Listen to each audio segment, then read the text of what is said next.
We are back in the saddle with more playoff best ball fantasy football action. The Detroit Lions lose on Thanksgiving.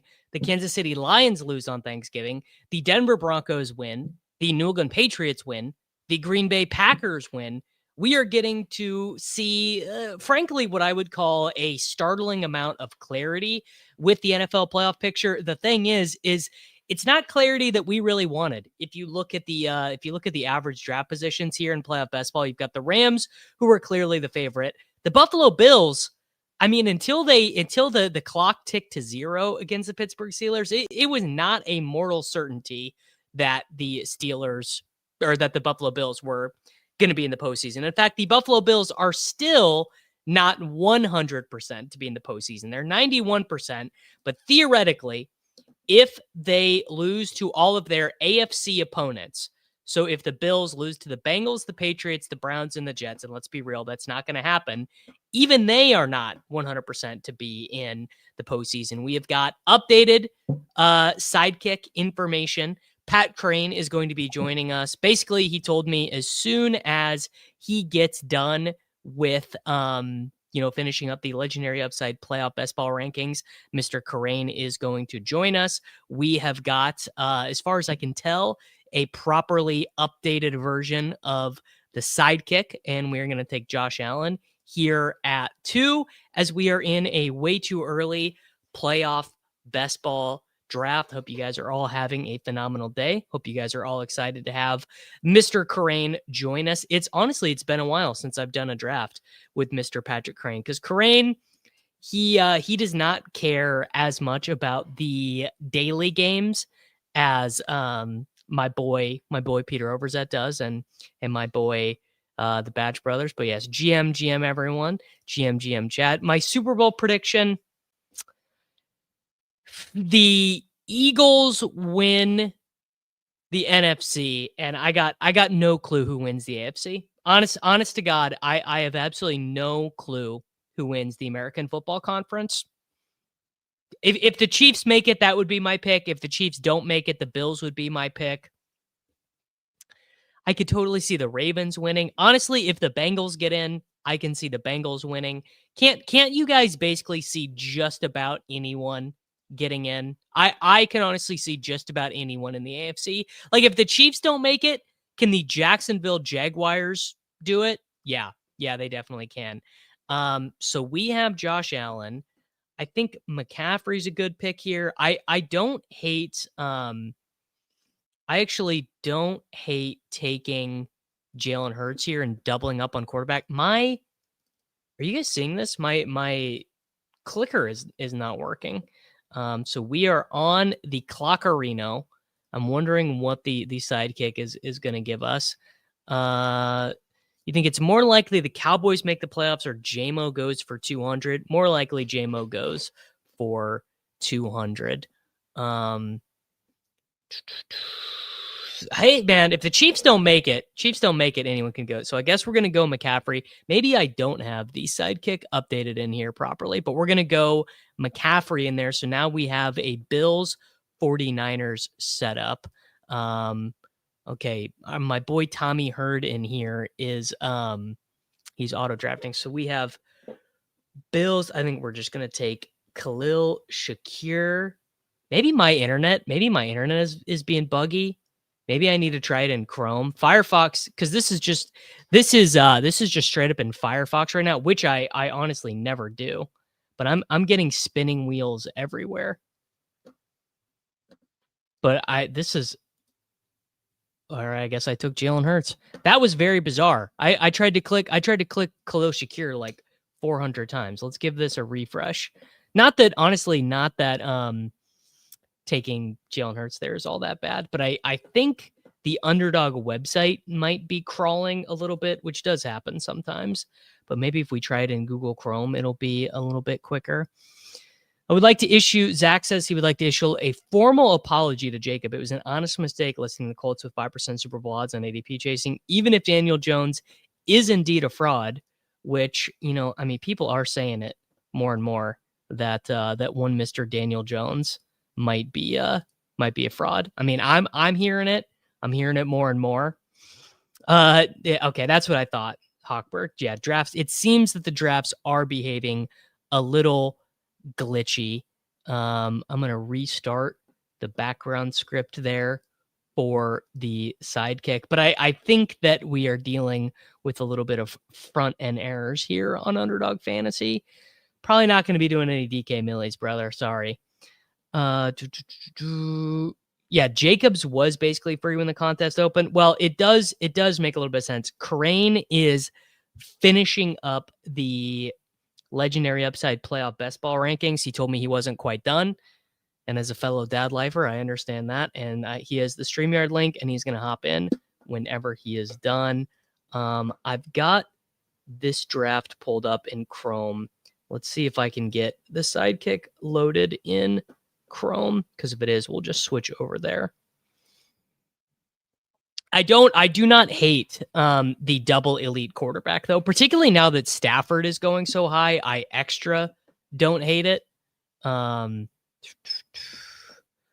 right. So we can't take Shakir. We could take Goddard. No, you know what? Let's take George Kittle. No, let's take Goddard, because then that actually opens us up to another AFC team. We could do Chargers there. Looks like it just stopped glitching. There we go. All right, there we go. Got the sidekick pulled back up, but it's just lagging a little bit. All right, so we've got Allen, Hurts, McCaffrey, and Goddard. I think we just do. Oh yeah, Dalton Kincaid. That's easy. And there we go. We're back. So we now have Allen and Hurts. McCaffrey is kind of our advance rate piece. And then we're going to take 2 other 49ers and 3 other Buffalo Bills, I think. Why don't people think the Lions get in? Well, the Lions are 30% to make the playoffs. So I'm guessing that's the impediment, T-Bear, is that the Lions are probabilistically unlikely to make the postseason. Indeed, this is one of the playoff best ball contests of all time. Yeah, Chicago beating Philadelphia was a big game for Detroit's odds. The gauntlet will be $25. It's always what it costs. I tend to agree that the Chargers are going to be on the outside looking in on the postseason, but I definitely wouldn't say that is 100% likely, right? Certainly not. So interesting. Top of the sidekick is actually adding in, I guess the Buccaneers win was pretty big there, but it's actually giving us Bucky Irving, which I think I disagree with. This is almost certainly going to be a Ty Johnson team, and definitely going to be a Keon Coleman team. Yes, T-Bear, you are correct. There are indeed 5 more games to play. So we also were going to have to take, and the sidekick is not going to recommend this, but I do think I probably would want to add in. I do think I'd probably want to add in Tank Bigsby on this one, or at least, because we have to have a running back for a Super Bowl where the 49ers do not make it in. Crazy to see Rashee Rice not getting drafted here. The Kansas City Chiefs, man, they are really, really, really letting us down. I've noticed running backs this week people are gobbling up the running backs. Like there is no, that after that Broncos win last night, there's no waiting on the Broncos, right? RJ Harvey, pick 20, send it in. So we probably need to do,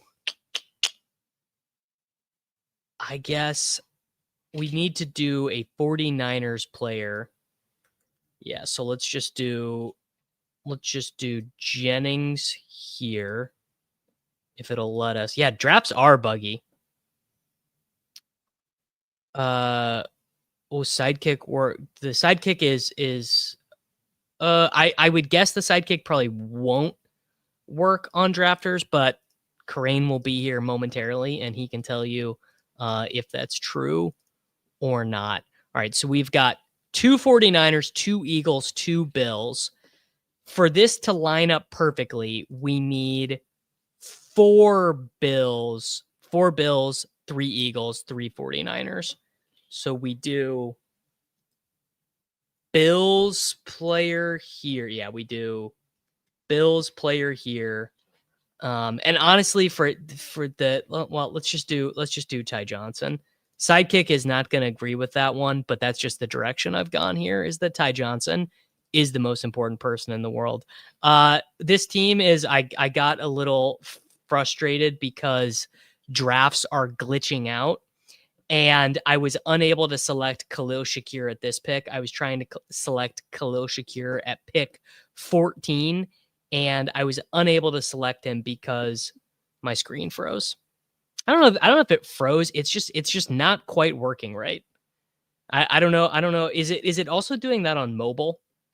But it's just not quite working.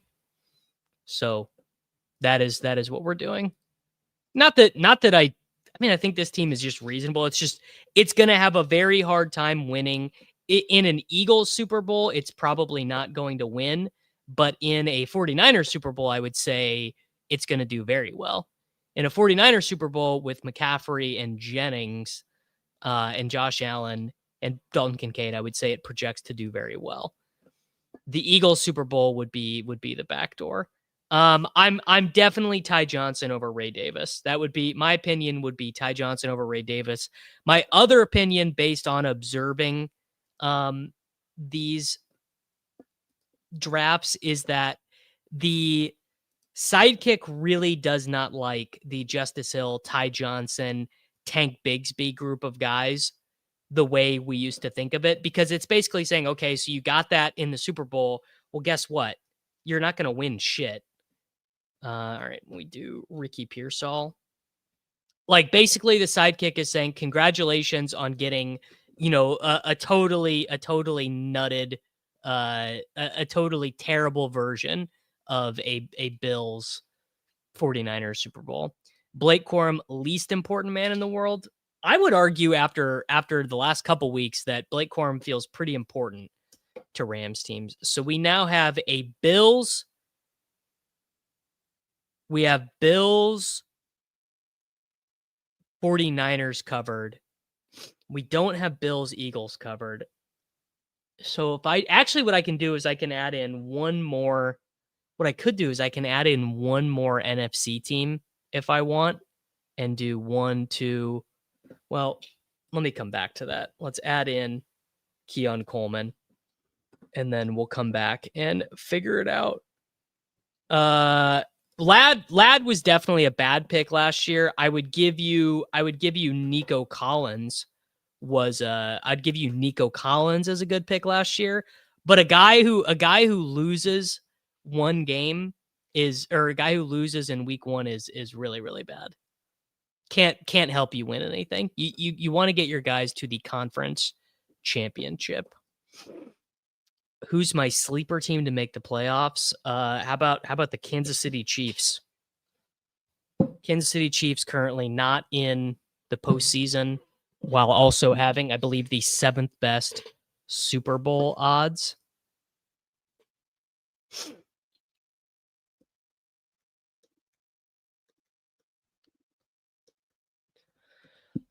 Hunter Henry is a wide receiver because there are no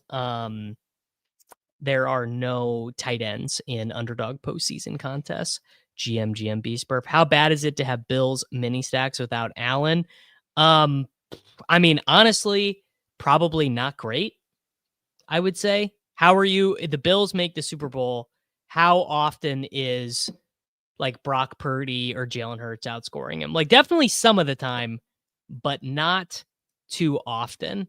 After this, I'm gonna try and close Firefox and then redo and try and get to the newest version of the sidekick. All right. We now have Allen, Hurts. So we've got 4 Bills. You know what? I don't care. Sidekick's not going to say this is good, but I'm going to take Tank Bigsby just to give us the potential Super Bowl if we need it. So Josh Allen, Jalen Hurts, Christian McCaffrey, Ty Johnson, Tank Bigsby, Dallas Goedert, Dalton Kincaid, Juwan Jennings, Ricky Pearsall, and Keon Coleman. Who will my highest exposure quarterback be in this contest? Honestly, I would guess right now, I think I have 90 teams left to do. I think there is a decent chance that my highest exposure quarterback ends up being Brock Purdy. I think the 49ers are being relatively undervalued by the market. I mean, I think the 49ers are pretty good. I know the defense is not very good, but I feel as if there's a decent chance the 49ers make the NFC Conference Championship game. Timeout. Nico was a good pick because he made it one round further. He didn't put up 10 points. Jake, I think you are having a hard time understanding what I'm saying, which is that advancing from round one. I love you guys. Advancing from round one just does not mean anything. It truly doesn't. What you need is you need a high projected lineup in the Super Bowl. Ladd McConkey did not help you have a high projected lineup in the Super Bowl. You know, that's just the way she goes. All right. I think I've got it figured out. Yeah, I guess Nico was a bad pick too. How often do you do 2-team builds? Not very often. To me that feels like kind of the thinnest way to go about it. I think I have the sidekick updated properly. I think I'm at the last configuration update, 2:47 p.m. I think we're good to go, but we're gonna find out. Well, yeah, you know, he helps you get there, so shout out to him, I guess. All right, I think we're good to go. So now we're saying it's worthless to pick the shitters. So I would say my biggest difference in the way that I'm viewing things in years past is that instead of taking shitters, what I'm doing is I'm taking more of like what would have been last year's Vikings, this year's Broncos. I'm doing a little bit more of that. Do I blame my 2024 playoff best ball results on pod luck given my Eagles Chiefs stance? No, I blame it on the fact that the Chiefs didn't score any fantasy points on the way to getting the Super Bowl. The Chiefs easily made the Super Bowl and didn't score any fantasy points on the way there. They were so I did like 50% of my teams were Chiefs teams. Dallas Goedert was my most drafted player. Like I had every combination of Eagles Chiefs, but if you don't score any fantasy points, it's hard to advance. And that is sort of uncontrollable. You know, it's very difficult to control for that. Yes. So obviously people did get Eagles Chiefs teams to the Super Bowl in the gauntlet. Yeah, I was not one of them. And that's all right. Okay, looks like we're gonna do Saquon Barkley. I mean, I'm definitely Saquon Barkley over Jonathan Taylor all day to me. Yeah, and this honestly, my biggest mistake last year was I was just very light on the Commanders, and the Commanders got 3 games. And they scored fantasy points. The Commanders got 3 games and they scored fantasy points. Chances the Bills get the bye. I mean, it feels really light, right? Seems very, very narrow for the Buffalo Bills to get the bye. Aren't they 3 games back of it right now? 3 games back and they lost the tiebreaker. Yeah, I mean, Barkley hurts. This just comes preordained. God forgive me. Yeah, Jaden Terry. That's how you got your Chiefs through. David says, as someone who got a Chiefs Eagles team to the Gauntlet Finals, it's still not fun if you don't have 6-7 guys in the game to give you a real edge in moving up. That I would disagree with. That is definitely wrong. You just got to have the right 5 guys. Bears are now being drafted. I have no opinions that are not covered by the market, and I believe the Bills Super Bowl odds are 1-5. So 1-5 seasons, the Bills make the Super Bowl. Sack just uploaded new Sims, so you might experience a slight bump for 15 seconds or so in the rankings. Folks, that is unparalleled customer service from my friends over at legendaryupside.com. I mean, come on. How are you going to beat that? And then we're going to take AJ Brown, and then we're going to take Devonta Smith, and then we'll probably take some Denver Broncos. Maybe we'll take some Kansas City Chiefs. It's hard to say. So right now, the win conference odds. Let's just look at Bet365. So the Patriots are 4-1 to win the AFC. The Bills are 450. The Denver Broncos are 450.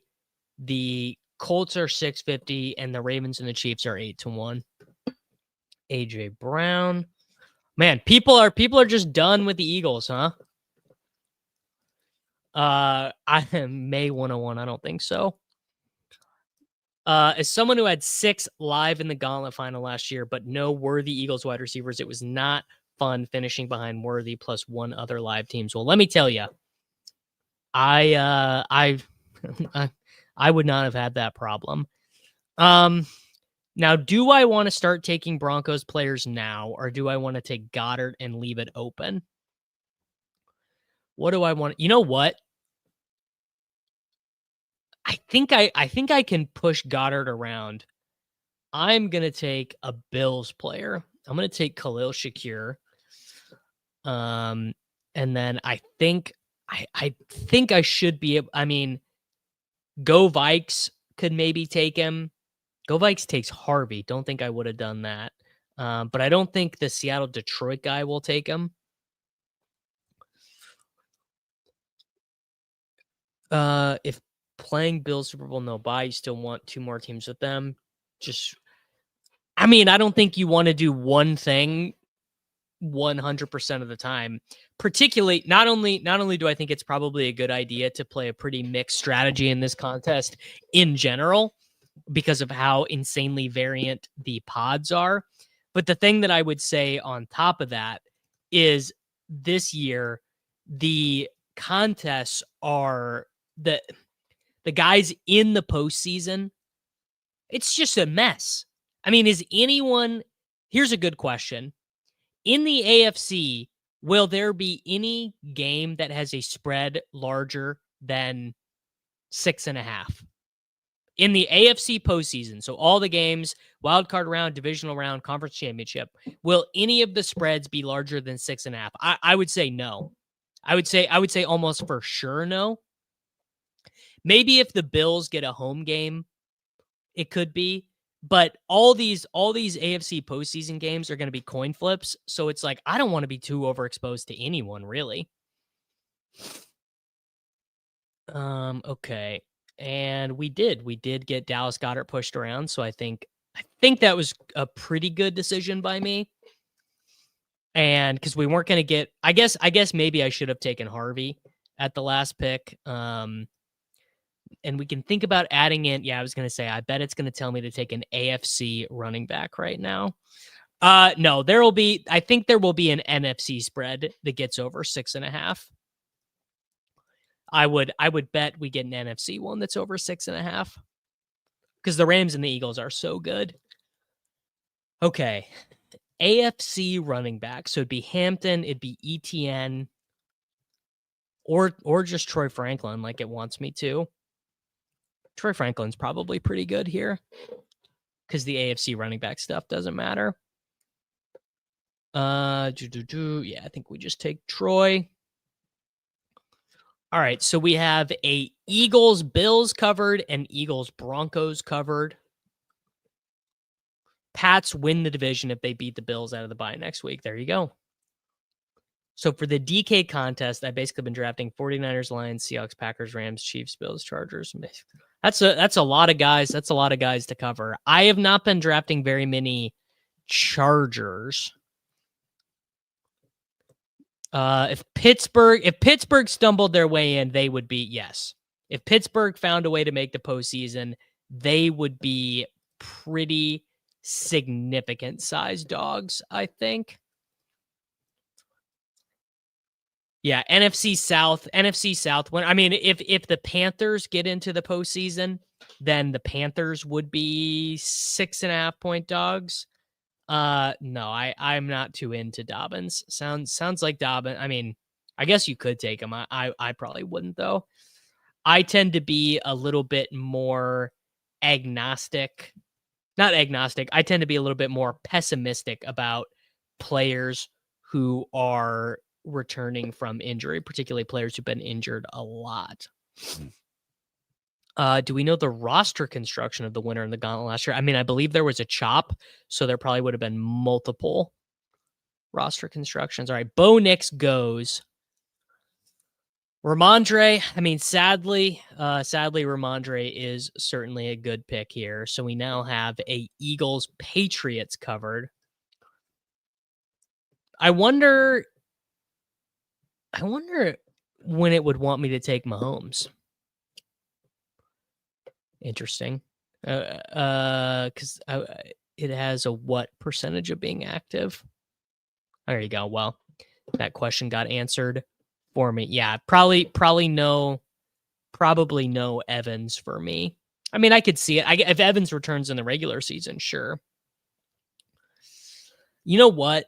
I feel a little bit better about the Jaguars making the postseason than I do the Chargers.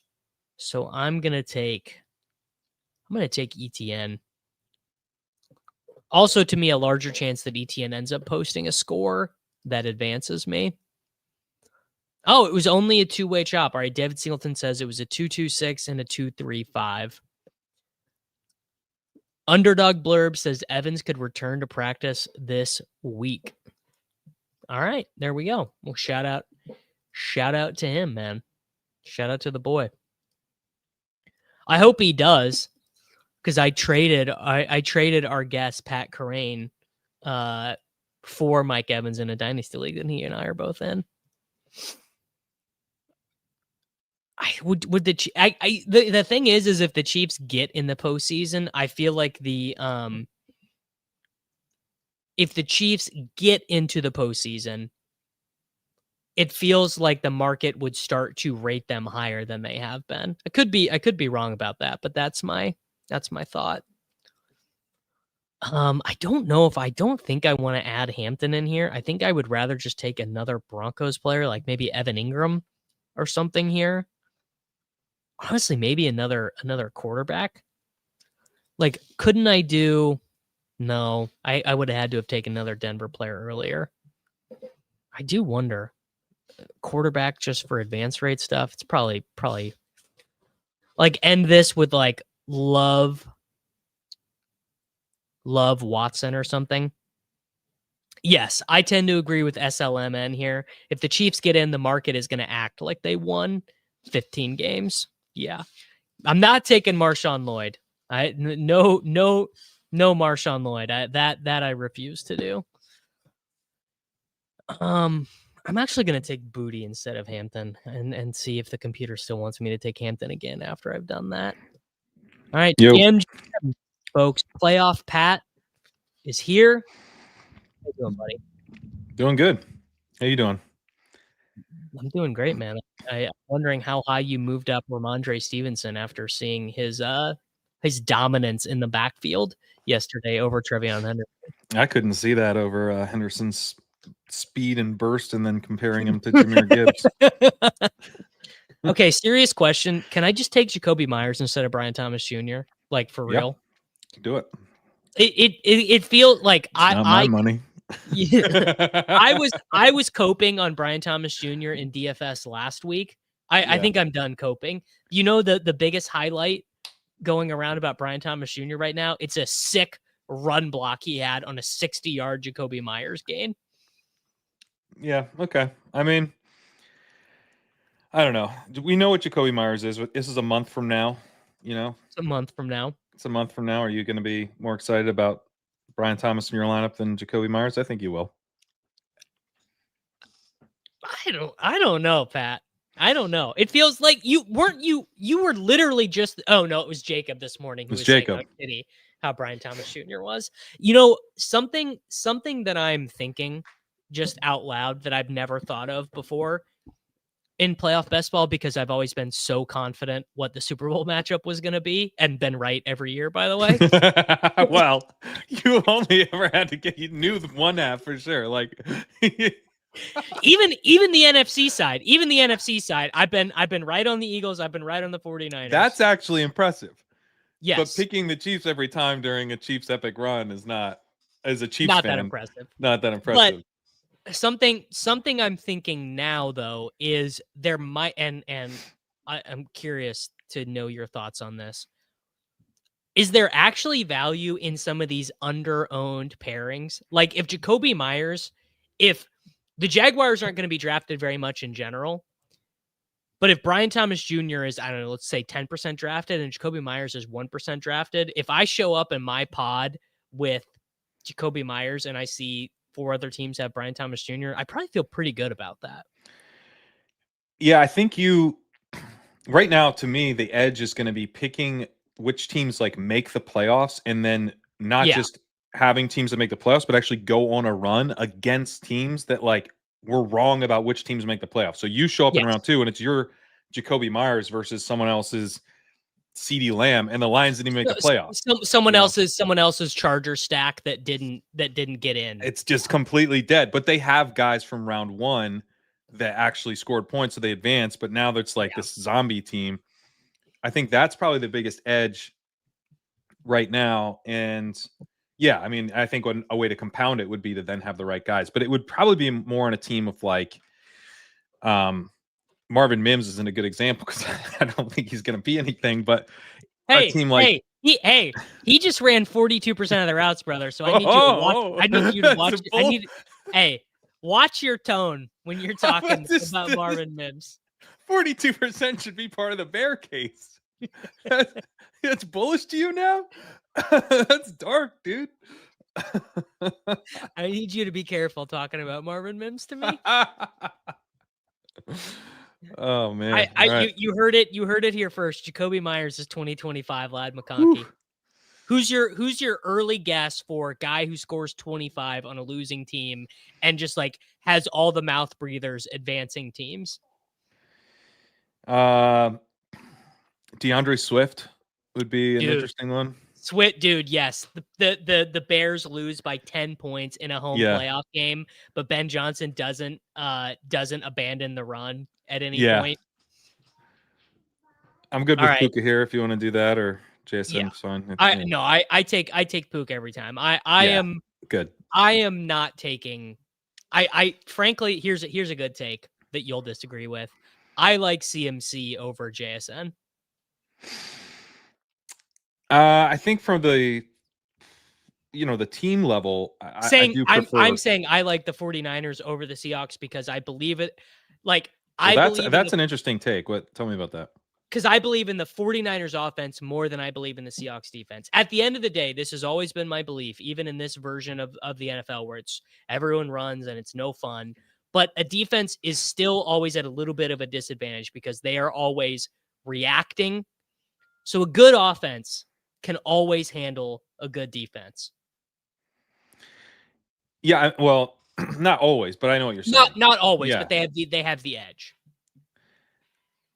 I agree. I think the downside or the thing that makes it tough, right, is that the 49ers offense hasn't been as good as the Seahawks defense this year. So you're kind of betting on them to regain some of the juice they've had in previous years a little bit. Well, Pearsall's getting healthy. Jennings is getting healthy. Like they're kind of I could see it. Kittle's getting healthy. I mean, Purdy is like, who knows? Like Purdy is living the embodiment of we could all be dead tomorrow, like. Well, he learned from the best. I always find it interesting when it wants me to double up on NFC teams early. I maybe even would slightly prefer to take Hurts here, but I don't care.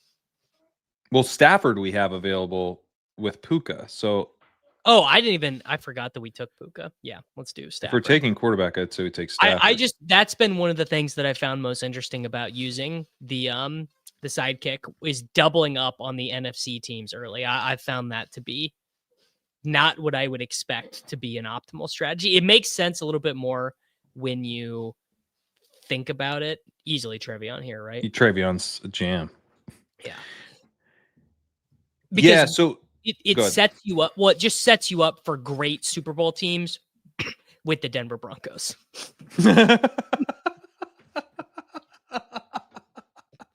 I know that's what the sidekick is telling me. I don't like it, but that's what it's saying.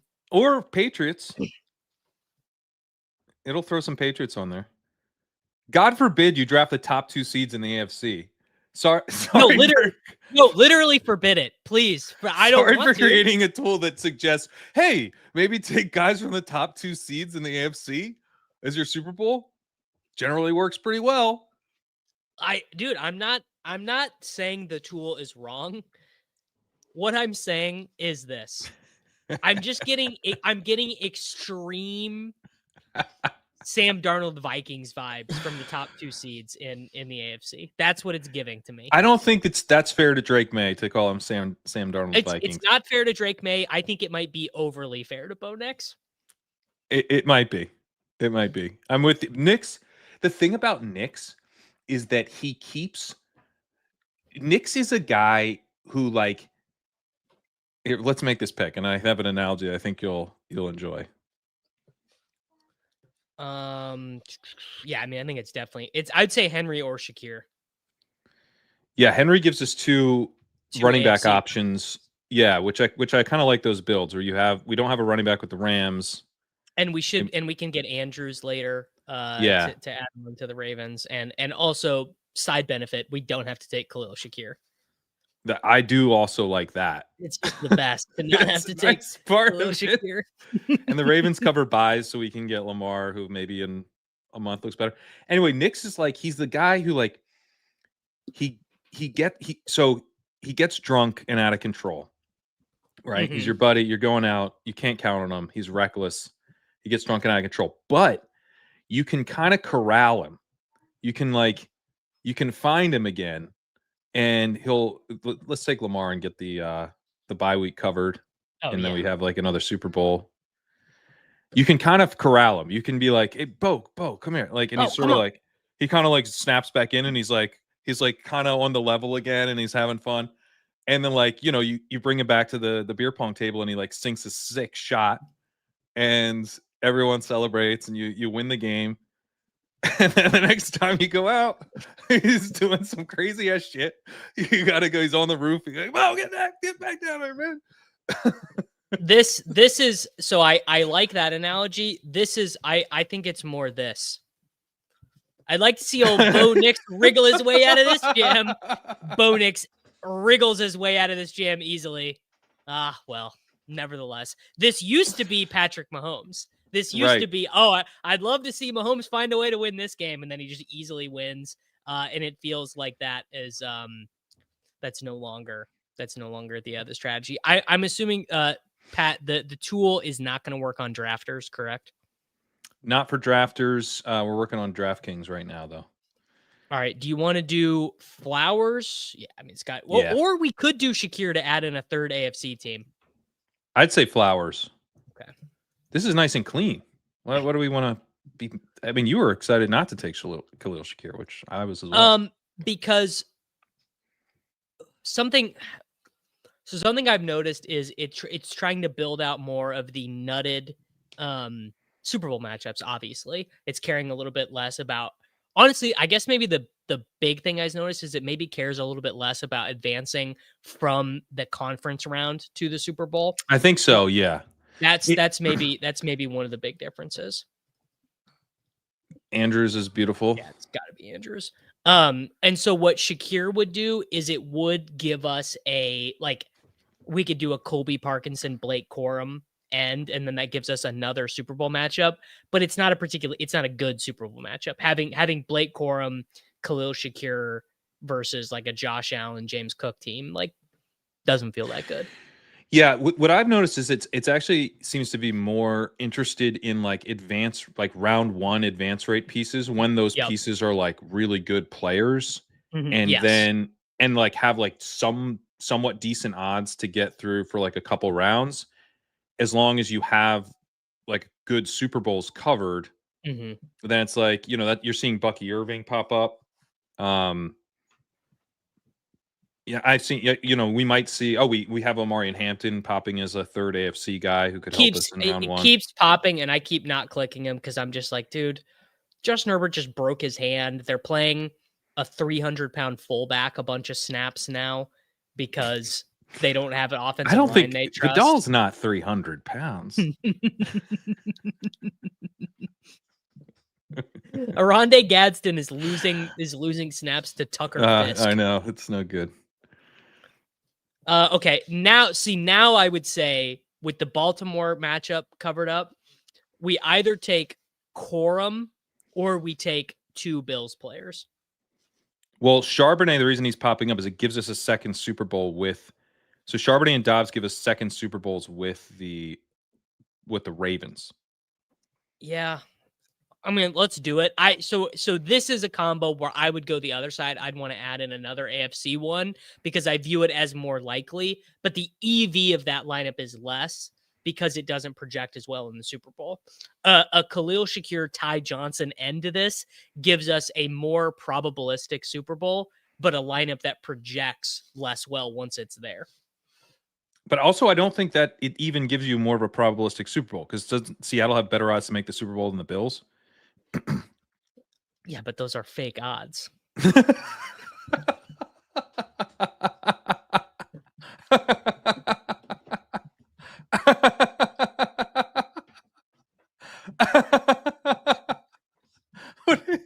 What do you mean? Like every system would have the Seahawks having higher probability to make. It's not like this isn't a legendary upside take that they would No, have I'm not, and I'm not saying higher it's a odds. legendary upside take. I'm just saying Sam Darnold in the two must-win games last year generated negative 42 EPA, and I can't unsee it. Yeah. Like, I think because you can't cover all the combos when you're drafting these teams, so at some point you just have to say, well, if that's how I lose, I will. I like if that's how I lose, I tip my cap. You know what I'm saying? Yeah, no, I mean, so there's some interesting comments. Are we really worrying about Super Bowl odds in week 14 when we don't know who's in the playoffs? Yes. My God, the edge is still here. This is Yeah, Jake. unbelievable. This is a game that requires you to Yeah. have the guys live in the Super Bowl. You have to pick the Super Bowl correctly to win this. So I certainly do care about the Super Bowl. Are they going to be accurate? Of course, they're not going to be. They're going to be more accurate later than they are now. But I think, and going like I have no issues. Davis is saying he's fading the odds on Seattle. Okay, great. But you know what they are. Yeah, I'm not You're fading, familiar with the market. and I'm not fading all the odds. Like I'm just saying I don't think the market is a perfectly efficient representation of exactly what I think is going to happen in the postseason. Yeah, no, I mean it's useful to know what the Vegas's best guess on this stuff is right now. I would maybe add in another Packer here instead of Likely. What do you think?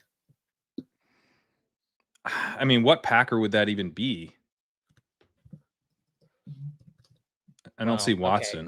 Okay. Yeah. All right. We'll the do Packers Likely. are over. Let's just get a guy tied to the. All right. So we did. You know what? And I actually wish I would have taken Corum instead of Sharps. Actually, going through that again.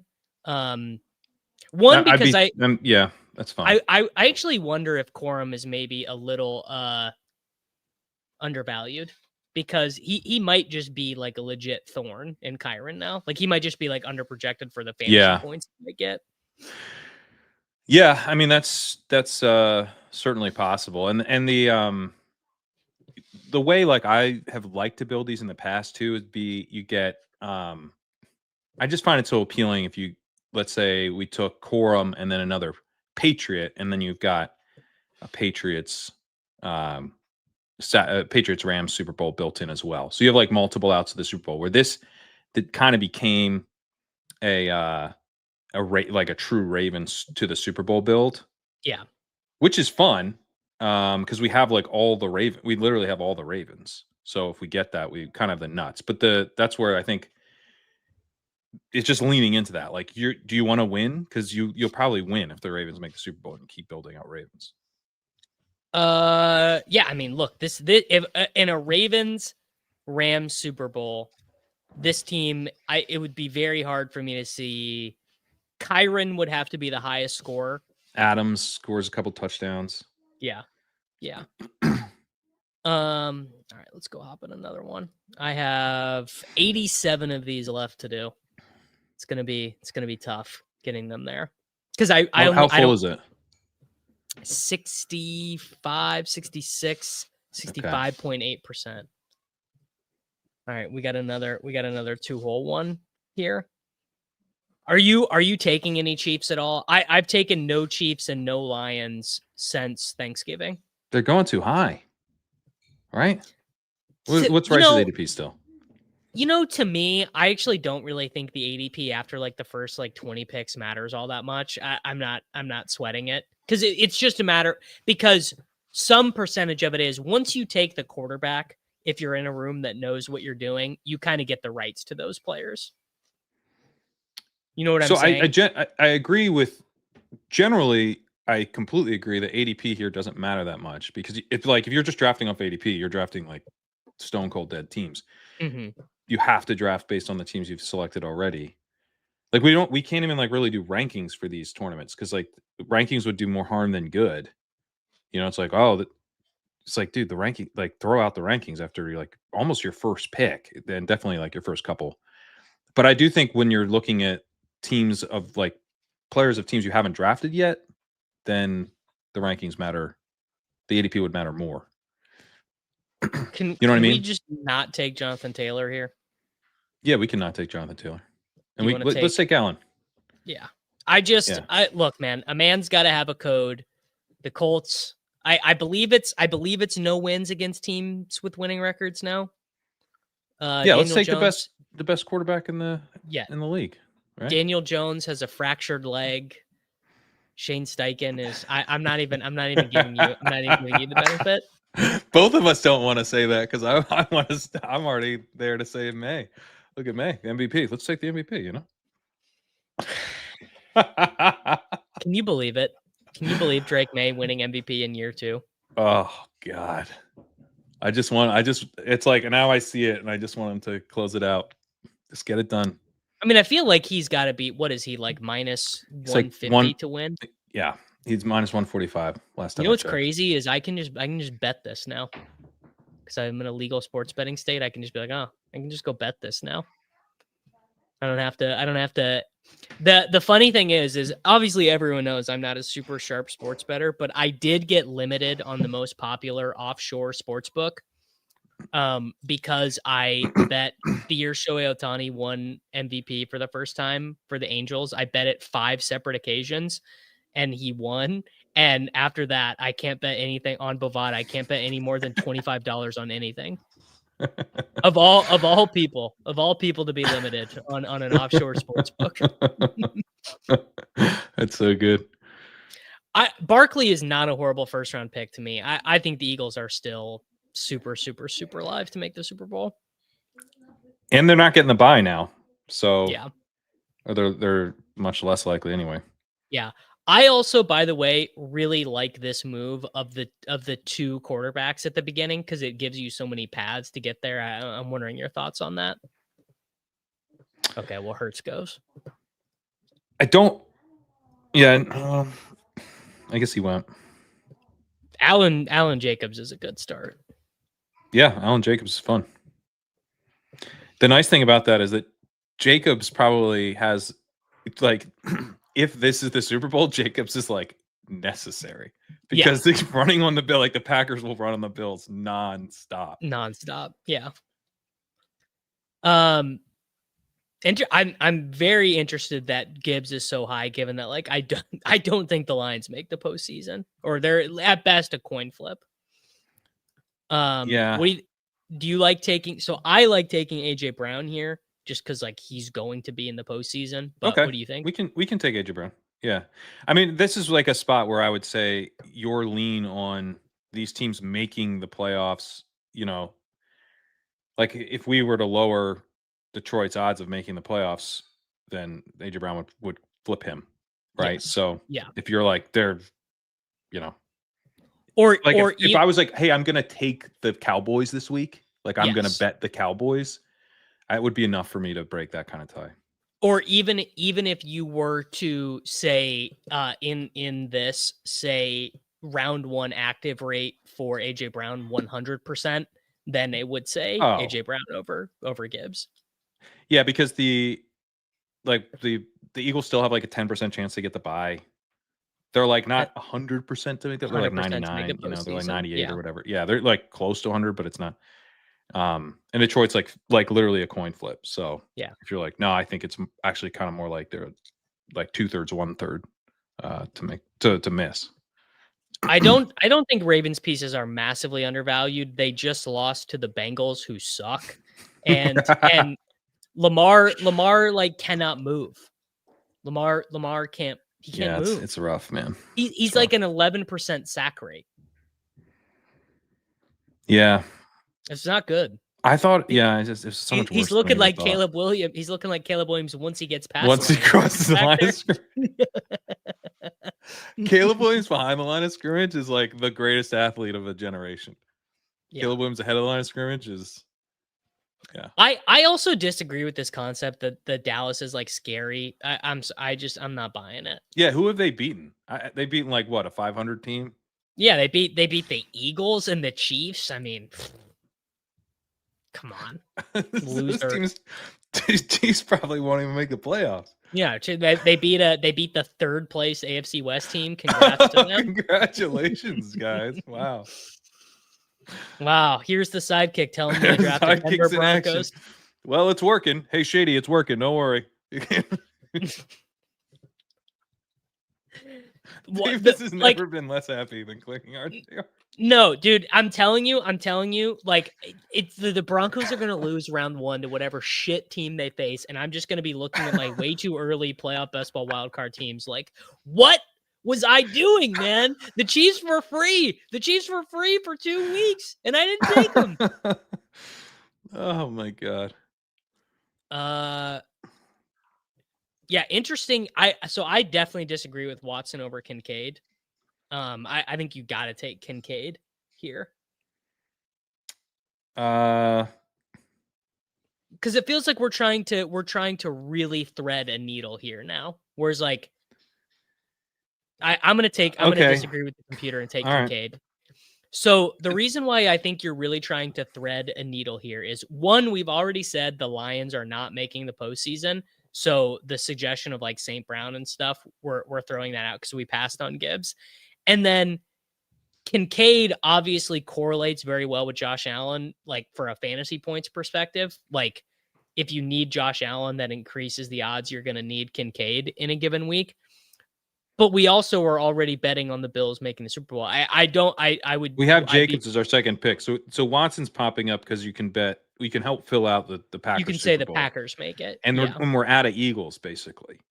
Yeah. So it's like this team is probably best as a Bills-Packers Super Bowl.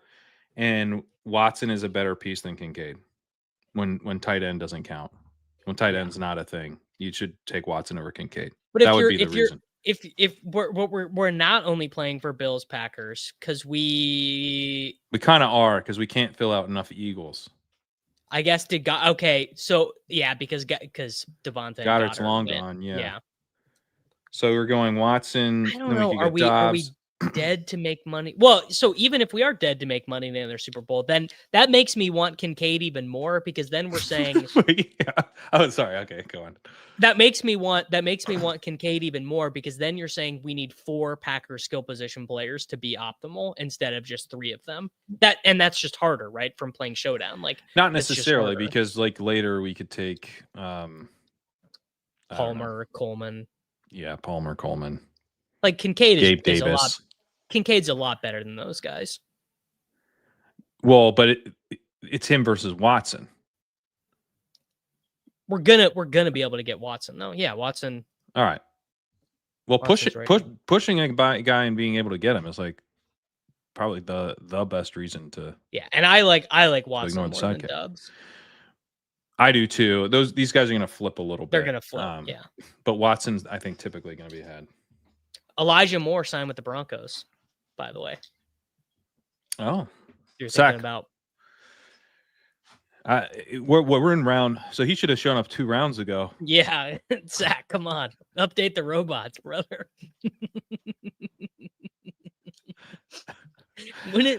Dude? Okay, when is the Davis, sidekick? We're gonna need you to reinstall again. When is the sidekick gonna unironically tell me to take Jaleel McLaughlin? I like this, by the way. I love the sidekick telling me that Love and Knicks are good here. I like, because it gives you a second Super Bowl option.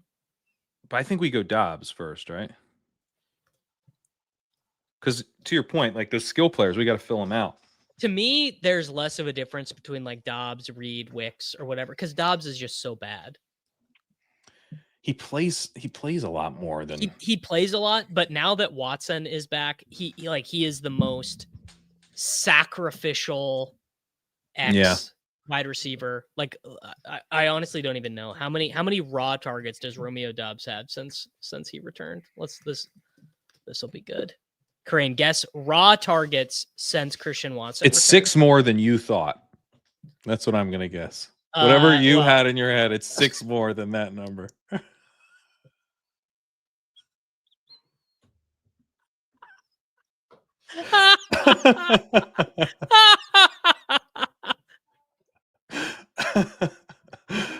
This by the way is the saddest thing. Literally no mention of Matthew Golden. Literally just like he doesn't even exist.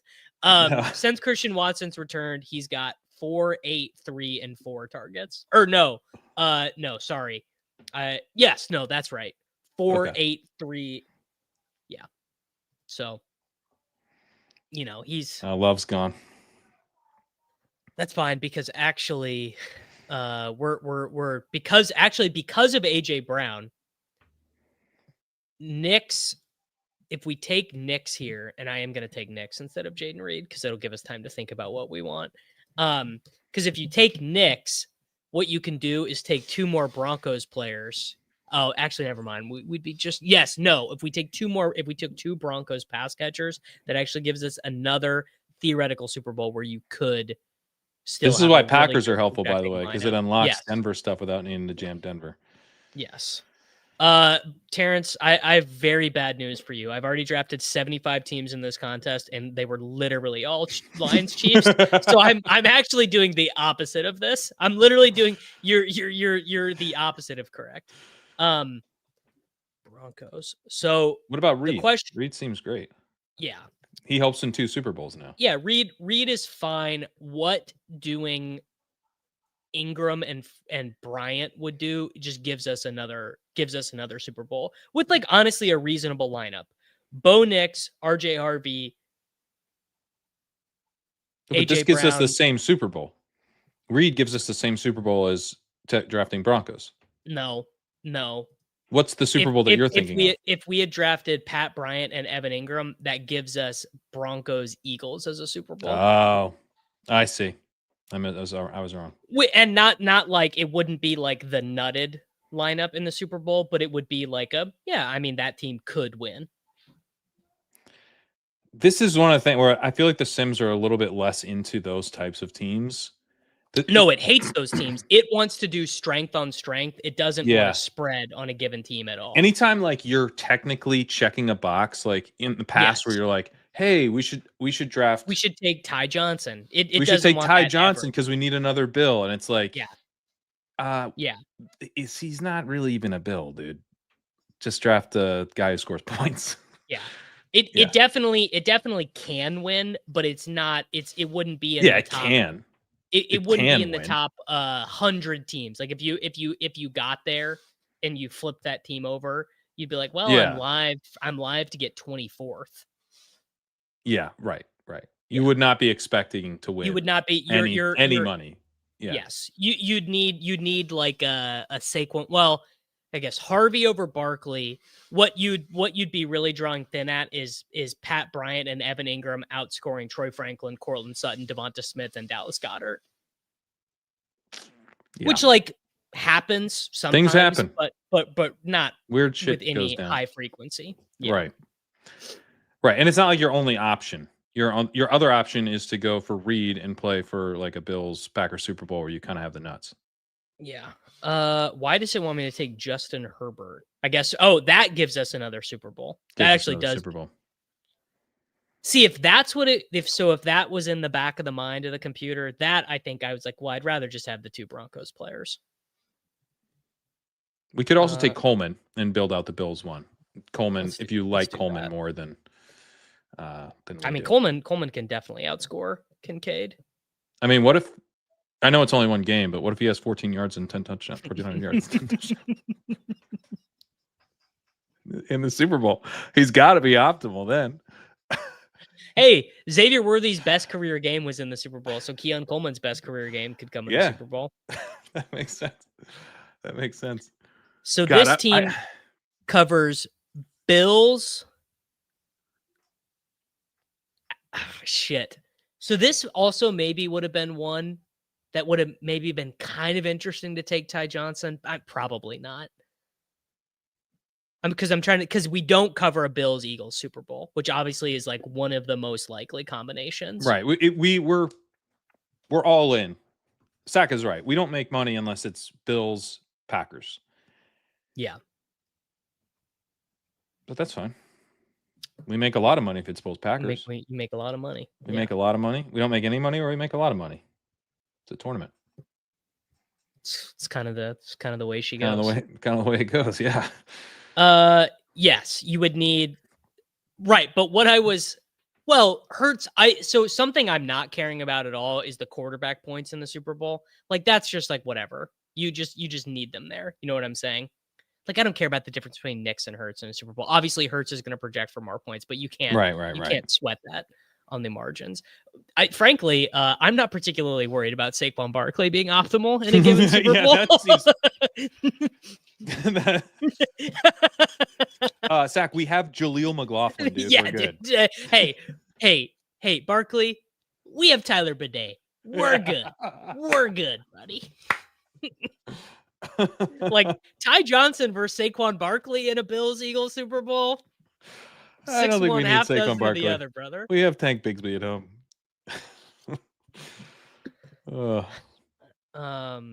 Okay. We need. All right. Now we're at the back half of the board. So this will be one to maybe take JSN. To Mark's point, is that not every team you draft, you need to make decisions and you need X and X and X players not to be off? I think, but what Zach's saying is play into the bet you already made, which is that the it's bet Bills, you've already Packers. made. Yeah. And it's not only that's the Super Bowl, but then that team becomes like, let's say that AJ Brown is an awesome advance rate piece, but they get eliminated round 1. And so like squeezing in additional Eagles is just useless.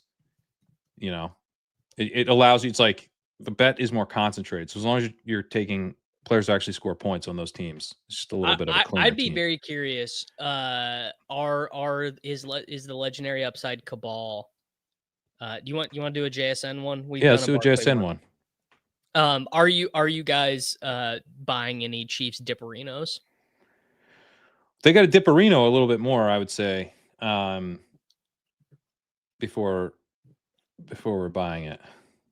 Adams is kind of fun. So Adams is fun, but we're not going to be able to get Stafford. So then it turns into a Darnold Knicks team, which is fine. But like you just get So Adams is sort of an advance, like a multi-round advance piece, which is fine. Like in that scenario, I might even rather have James Cook. Okay, I'd be fine with Cook. Because with Cook, we're still taking Darnold, but we're also not that. Maybe it doesn't matter because you just want conference championship points anyways. But it's helpful for the Super Bowl. This team could be like a really sweet Super Bowl team. Yeah, and I think I like the Packers more than like the Jaguars, Chargers group of AFC bottom feeders. The other thing that Cook can provide is that we get a Charbonnet later, right? and he's just for the Super Bowl because the Bills make a run. They don't make the Super Bowl. Obviously, the Chiefs do. And then we have Seattle, and you don't need a Chiefs running back because they all suck ass. So we get Charbonnet just for the Super Bowl.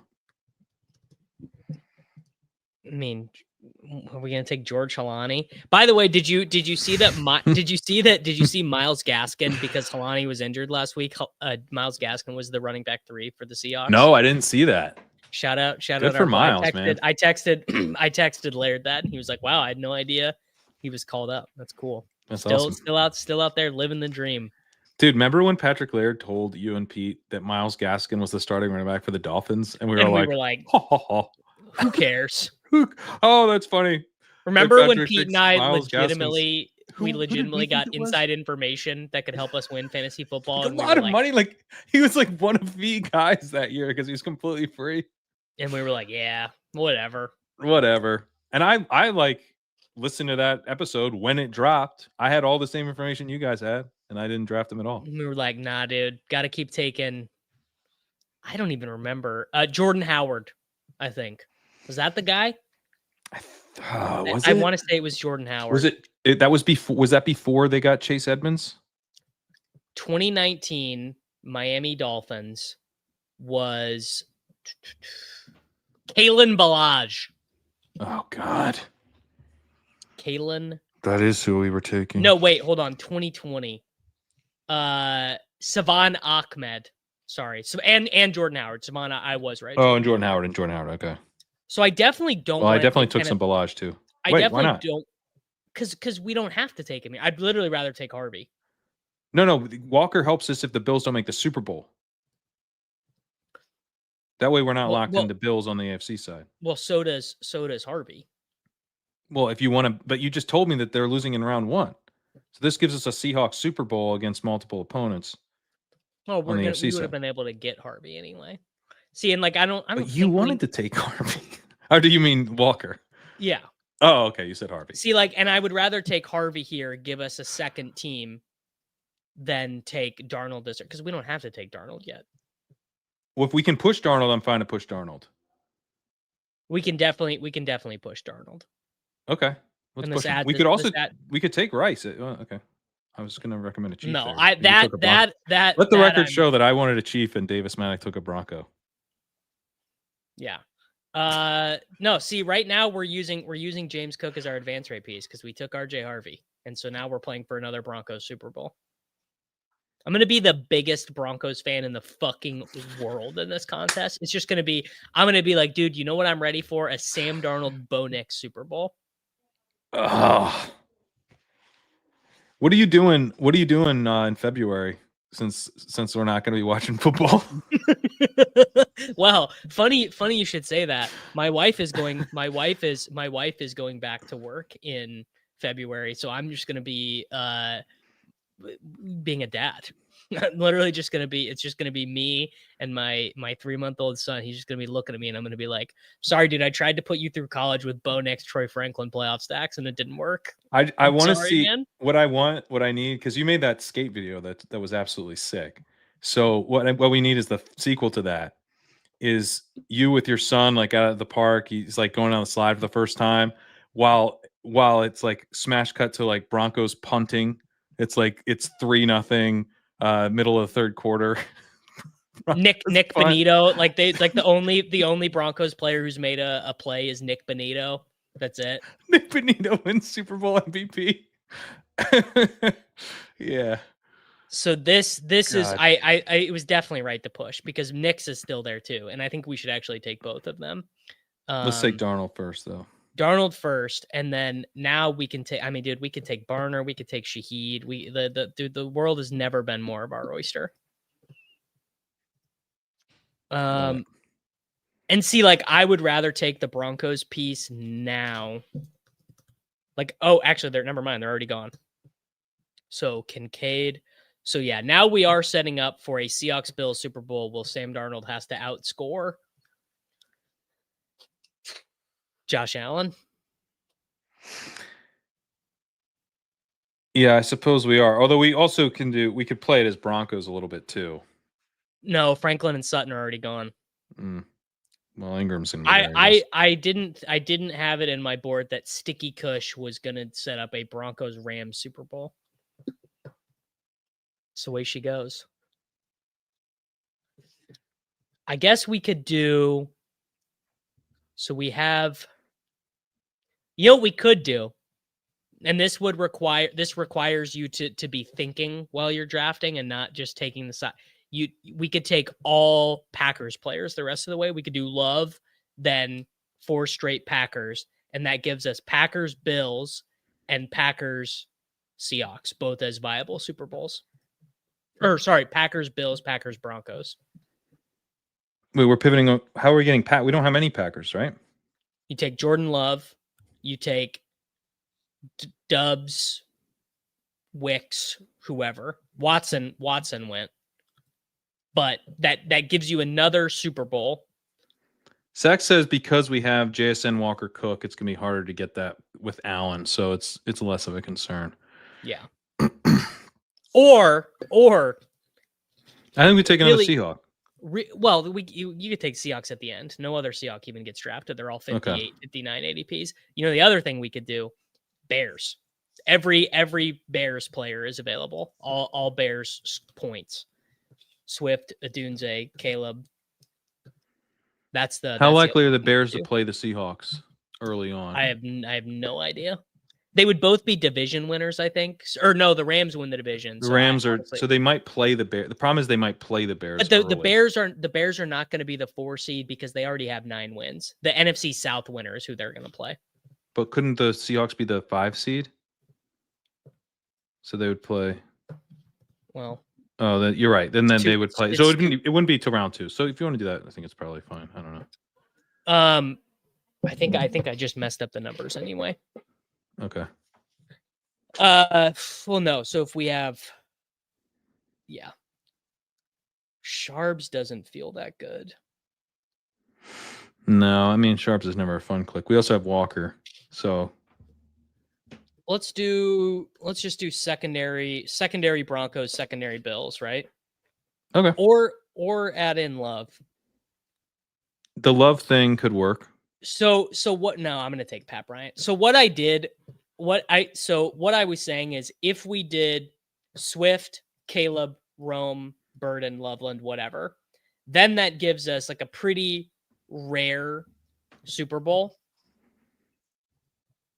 And a super rare combo. And that gives us Bears, Bills, Bears, Broncos as 2 potential Super Bowls. Mm-hmm. And I would be a little bit less worried in that scenario about not having the nutted Bills players, like not having Kincaid, not having Shakir or whatever, because the Bears Super Bowl is so rare. So rare that like you're going to be competing against almost nobody. People that just like built out a Bears Super Bowl are going to be few and far between. So and the thing is too, like the Bears pieces could outscore the Bills pieces. And so you're not going to have Allen and he'll outscore Caleb probably, but by how much? And then do you have other pieces hitting your lineup that they don't have, which you almost certainly. Right. Yeah. So. And you know what? That does make sense. 49ers too. I also like doing that with, but that I should have. The 49ers, but McCaffrey. But you missed. And McCaffrey. Kittle are both gone. Hey, James Cook can outscore McCaffrey in that Super Bowl. Yeah, he can. But we don't have Allen. So, but I see what you're saying. We'd have Purdy. Yeah. I think when you get that granular, I took Sharps. I think when you get that granular, you just have to say. Steven says the problem is that the Bears need to make the Super Bowl. I mean, that is kind of a problem. That is an issue. Yeah. So, and I'm guessing it just wants me to take Purdy for advance rate stuff. Rate stuff. Yeah. Yeah. Which I mean is fine. This seems like 2 quarterback more than we thought they would. I always liked that was always my intuition that 2 quarterbacks was kind of nice just because it gives you 2 scores to choose from. Yeah, because you 2 scores. Yeah. So this team would have been a lot better with a hard pivot at this pick. Hard pivot to add in another team right here. Yeah, I see that team, and it is interesting.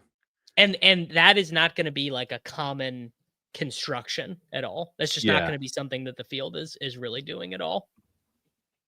But yeah, I mean, I do agree. This is basically the most clueless I've ever felt in my adult life on who's making the Super Bowl, let alone who's the making playoffs. Like, yeah, no, I agree. I mean, it's messy. Like the Ravens and the Chiefs being top 10 in Super Bowl odds and not being locked into the postseason in Week 14 is fucking wild.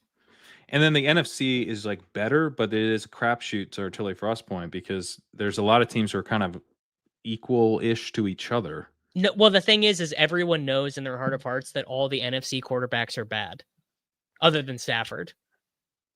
And even Stafford's usually like pretty good. Yeah, that's the thing, man. No one wants to admit that like Stafford's like, dude, we've got like 20 years of track record of Stafford. He's pretty good. He's pretty good. He's pretty good. But Stafford's never like, and here's the problem with Stafford is that Stafford is NFC Herbert, where like the ball knowers are just like, no. Like, no, dude, you don't get it. You don't get it. The things that Matthew is doing would blow your mind. Arm angles, you wouldn't understand, bro. Yeah. If you watch from the end zone view, the EPA actually changes on Stafford. The EPA actually gets even higher. Yeah, it's so true. That he's NFC Herbert. He's NFC Herbert. Yeah. Yeah. See, and dude, I wouldn't even draft Texans teams with site credits. Like literally, what's the fucking point? Let's take Barkley. Let's mix it up. Yeah. Like the thing with the Texans is they might very well qualify for the postseason. They might even win a postseason game. They're going to do so scoring like 37 cumulative fantasy points, also ruining the other team. And they are drawing the Texans are drawing so dead to make the Super Bowl. Can we get Hurts back or is that not going to happen? Not going to happen. Let's just do it. Yeah. I understand why you'd want to do James Cook there, but also when you do Hurts and Barkley, you like multiply the likelihood that you're going to get AJ Brown and Devonta Smith. Right.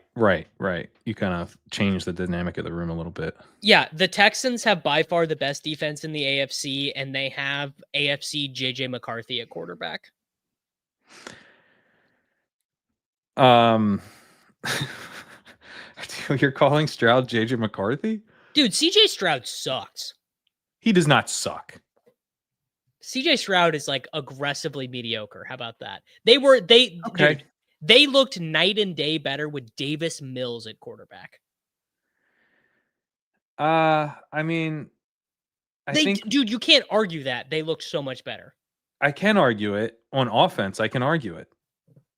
They didn't look very good. Will Anderson does not play offense for the Texans. He's on the defensive side. I'm looking this up because honestly, I don't know. I'm wondering the EPA difference between Stroud. I'm pretty sure it was much stronger for Stroud.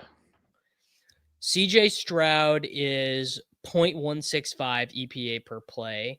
Well, he's going to be ahead of Davis Mills just by being positive. I gotta lower the plays threshold to 1. CJ Stroud had 10 almost 10 EPA this past week. Fake. He looked awful. We got to do something about all these fake numbers floating around. Dude, it's an epidemic. Someone's got to do something about it. Someone's got to fix these fake numbers. All right. Mills is okay. You were right. Mills is a lot worse. He's a lot worse. Their defense was fucking incredible in that Bills game. That had nothing to do with Mills. He was just riding along for the. I think I literally am just poisoned by the fact that like there were some good fantasy. Like Nico had like a good fantasy game with Mills at quarterback. Yeah, which is fine, but I don't know, man. Stroud is fine. Stroud's totally fine. He's fine. He's totally fine. He's a fine quarterback. The thing is, in this day and age, the idea that like Stroud is even mediocre is wrong because like the mediocre quarterbacks are like Lawrence. Like Lawrence is mediocre and he fucking sucks. Yeah, that's valid. I get really frustrated, I guess, watching quarterbacks who like just repeatedly eat sacks. And I know it's not his fault entirely because of the offensive line. It's just so frustrating to watch. Yeah, draft a pocket passer and trade away your left tackle. That's generally Yeah. the way people draw it up. I mean, this right here is just like such a chalk start, but it's so good. Hurts, Oh, Barkley, I love Trevi. it. Like this is like the perfect start. It's so fun. Yeah. Yeah, Stroud is mid with a bad O line. He's a pocket passer. You kind of need to protect him. Yeah. You know who is doing good at avoiding sacks? Drake Caleb May. Caleb Williams. I was impressed with May behind that line. And now it's helpful that I don't know what Abdul Carter did to get benched for like the entire first quarter, but Missed a team meeting apparently. it was a hell of a team meeting. They discussed some important things. What can you do? Where were you at on the Jackson Dart sideline hit? I mean, it was completely legal. Completely legal, sure. To me, everyone's gonna hate this take. Insanely dirty, because even if he's out of bounds at that point, that dude's still hitting him. Fission says porn. First of all, it was a sick hit. Like, not a headshot. Not a headshot. Blasted him into the sideline. Honestly, Dart needs to wake up. Oh yeah, Dart. You gotta protect Dart yourself, is an man. idiot. Yeah. Honestly, like that might have changed his career for the better. That might be the hit he needed to start playing the way he needs to play. Yeah, Diggs, right? Diggs, yeah. I did though. Here's my football guy take. Wicked awesome. That's what Paul says. Yeah, wicked awesome. Good for Theo Johnson. Good for Theo Johnson for just immediately being like, I'm gonna go fight this. Yeah, guy. well, sure. Yeah, I'm into that. So Book So is a advanced rate piece, or do you want to play for Broncos? So hear me out. Yeah. Take Knicks first to disincentivize the room from taking Franklin away from us. Because my observation is people are now hip to taking Franklin and Sutton. So we have all the Eagles. So how much is Knicks even hitting our lineup versus Franklin? I guess he doesn't really matter. Yeah.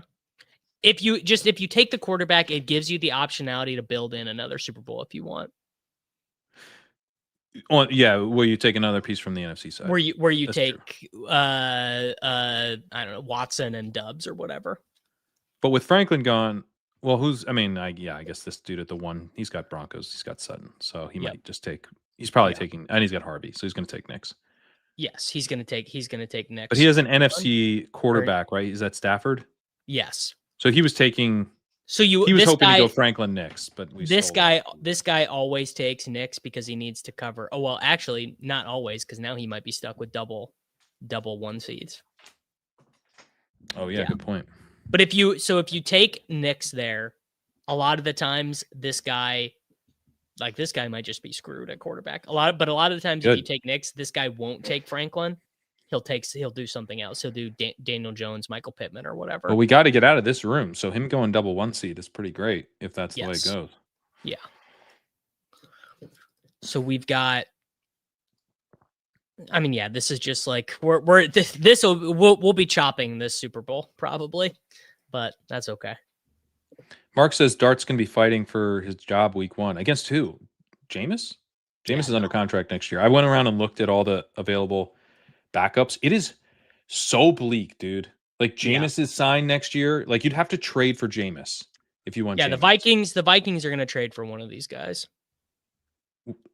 I had it because my brother's a Vikes fan. I had a long conversation with him about what to do there.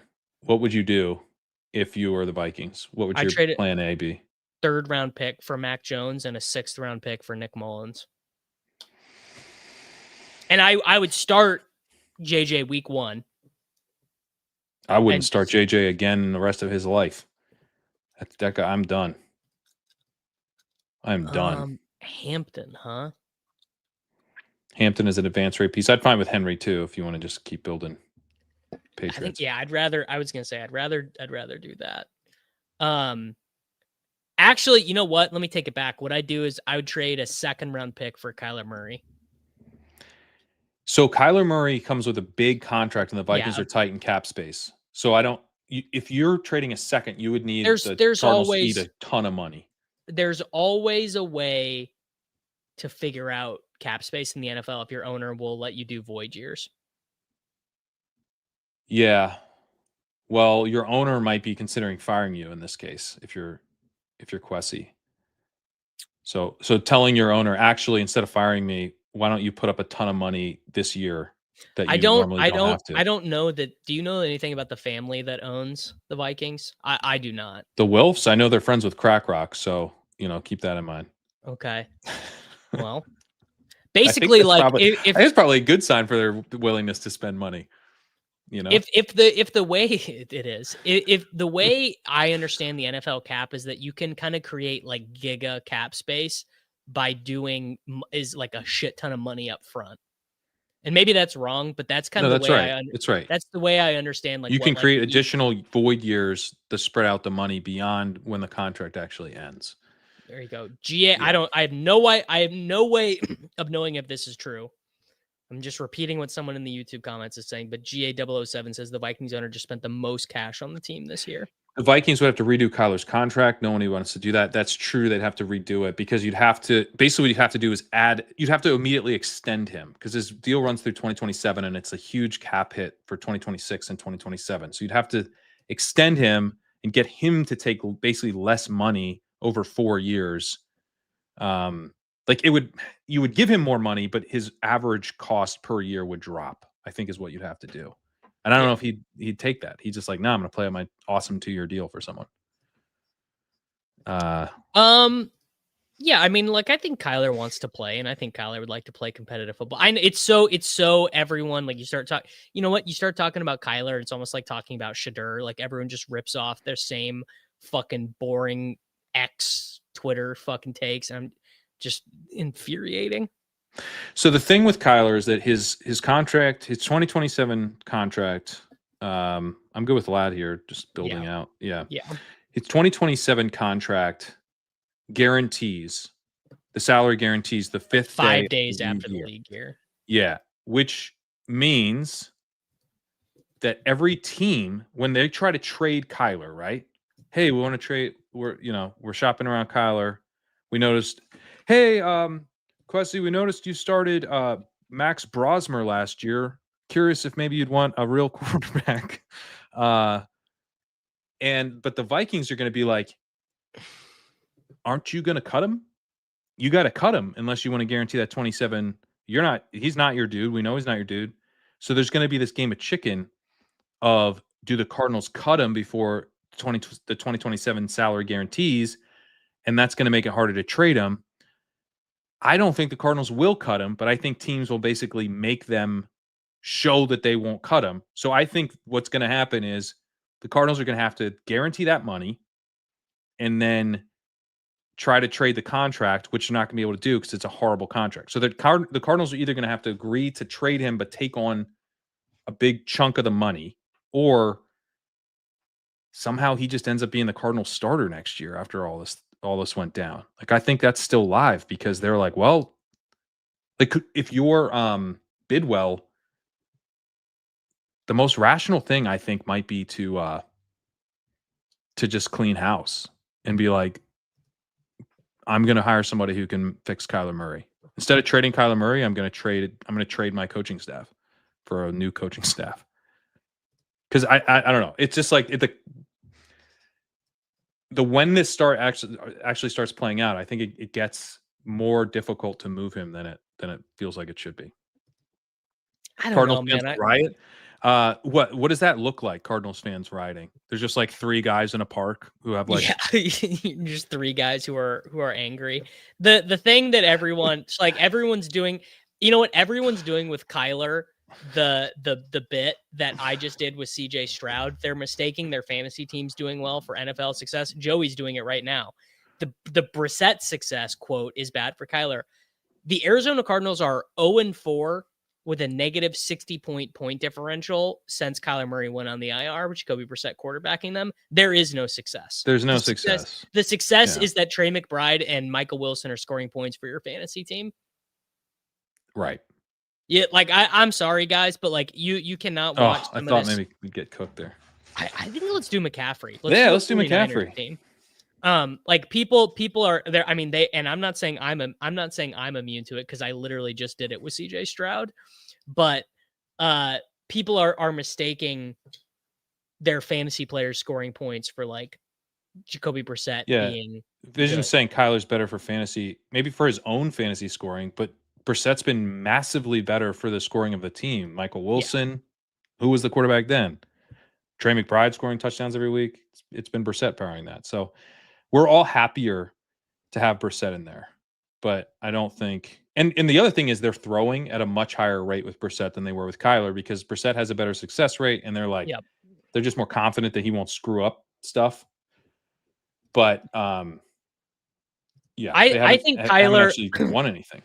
I think you can build like a 9-10 win team with Kyler Murray, which is not a popular opinion. No one believes that right now. I think you could build an 11-12 win team with Kyler Murray. Yeah.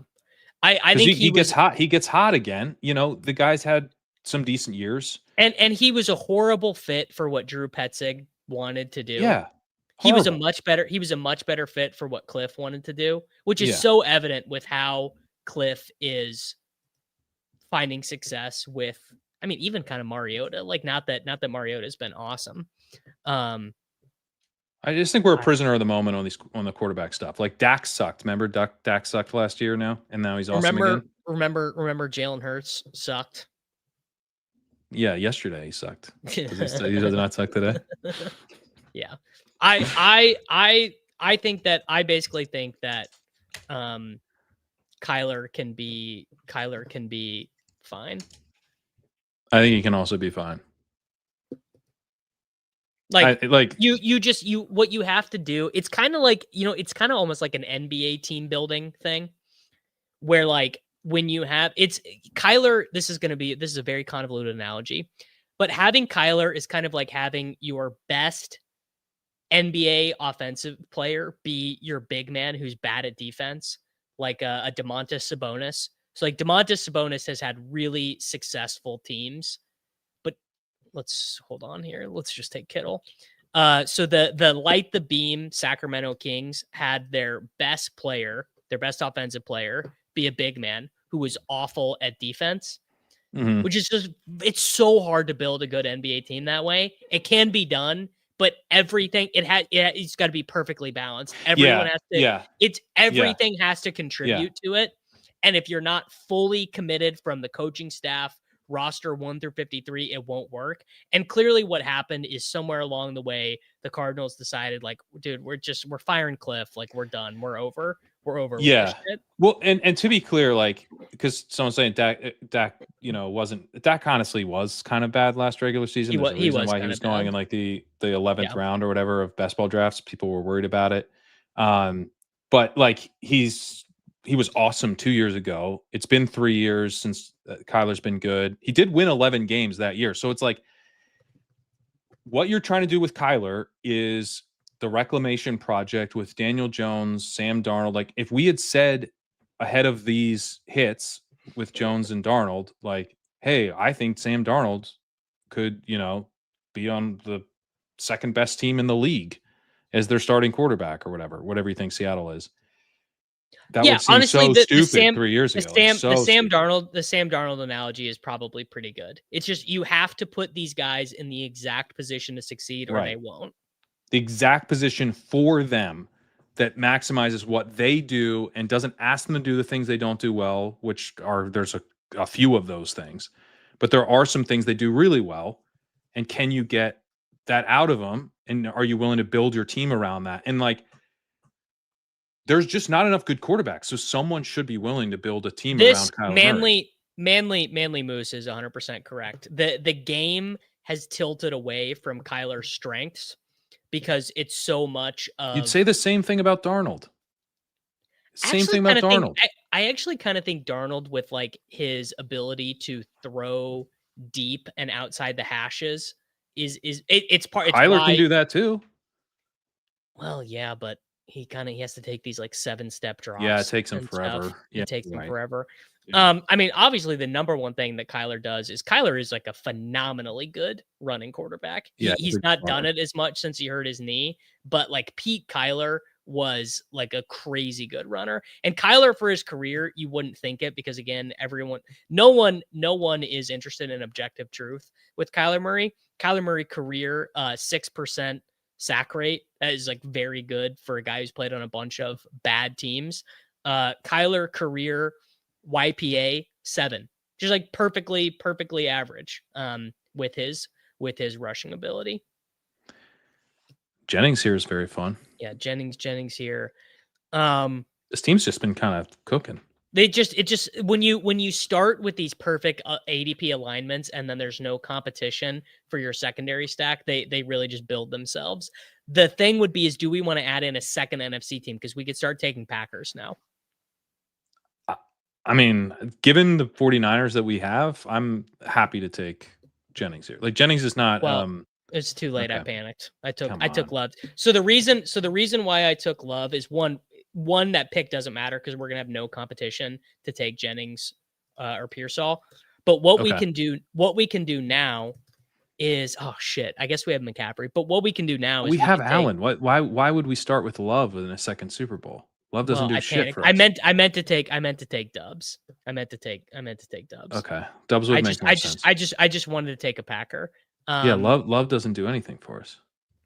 I guess there's a small scenario where the Bills get the 1 seed. I think they're like 3% to get the 1 seed or whatever.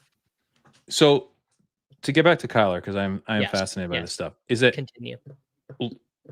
Most likely, if you have Kyler Murray, it's going to end in disaster. Like everyone saying like, oh, he doesn't fit the modern game well. You know, he hasn't been the same since the injury. Like all of those are good points. The issue is that you're a team who's considering Kyler Murray, which means you're already at quarterback. You're already in a disaster. You're the Vikings. Let's say you're the Vikings, right? The Vikings, they're like the quarterback. This year's quarterback class sucks. I think Mendoza is a really, really bad number one quarterback prospect. Yeah, like a set the franchise back again. Like you drafted McCarthy. Like him if he was Tyler Shuck, if he was like the 40th overall pick. Sure, yeah, I that would be fine. But I think like when you think about a guy like Mendoza, what that could mean, we're talking 2027. You're trading Justin Jefferson.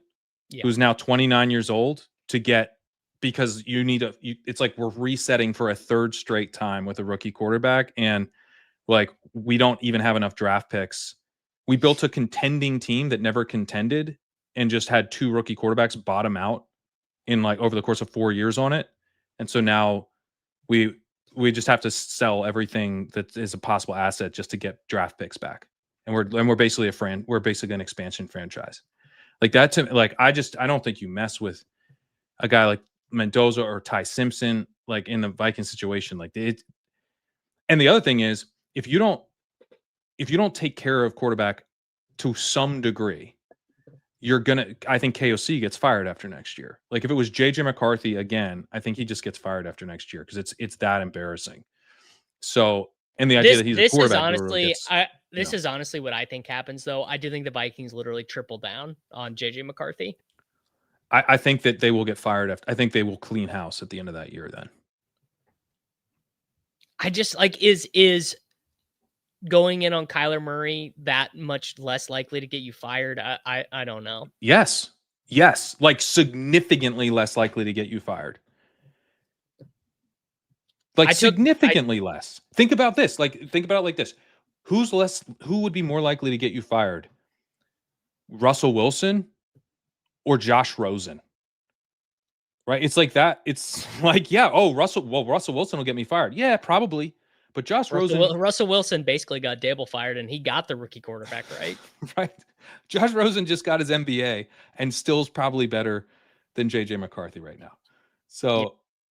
I think, look, I mean, the thing is, people saying firing KOC because JJ, yeah, dude, coaches, if you bottom out 2 years in a row as an offensive coach with like the worst offense of the league, like Ty Johnson, man. Ty Johnson here to give us another Super Bowl roster or Hampton for advance rate. Let's do Johnson. I kind of like that. This is like, because this now gives us a full Bills Packers Super Bowl. Jameis over Kyler it doesn't have to be Kyler. My take isn't that the Vikings have to take Kyler, but they you have to. I think you have to trade for Mac Jones, Kyler Murray, maybe Jameis Winston. My main take is I think the Vikings are just in one of the worst situations in sports right now. I think it's pretty clear KOC did want JJ McCarthy. I think it reminds me a little bit of the 49ers. Yeah, but they didn't hit on Brock Purdy. But, oh yeah, that's fine. Okay. Well, I'll do it. But they didn't hit on, because what the 49ers did pretty clearly was they said, we're done with Garoppolo. Mm-hmm. We're going to trade up and we're going to go into we're doing the thing that, if you hit on this guy, you get the rookie contract, you get the window. It's it's a cheat code. So we're going to trade it to 3 and we'll figure out who we're going to take later, which was dumb because they could have sat there and took Mac Jones. But we're going to figure out who our quarterback is, but we know we're going to get one. And, obviously they take Lance and they get bailed out with Purdy. But I think that the Vikings were like, we're not paying Kirk Cousins. And we'll kind of figure out the rest as we go. And then they wanted Drake May very badly. And they couldn't get up to get him. And they were committed. They were already sort of pot committed to we're going to have a rookie quarterback. So I think they were like, all right, let's roll the dice with JJ McCarthy. Which, I mean, it's not crazy. Obviously the huge mistake was going all in this past year when they hadn't seen McCarthy ever play in an NFL game because he tore his knee. And you don't franchise Darnold. Just franchise Darnold. Then you have redundancy.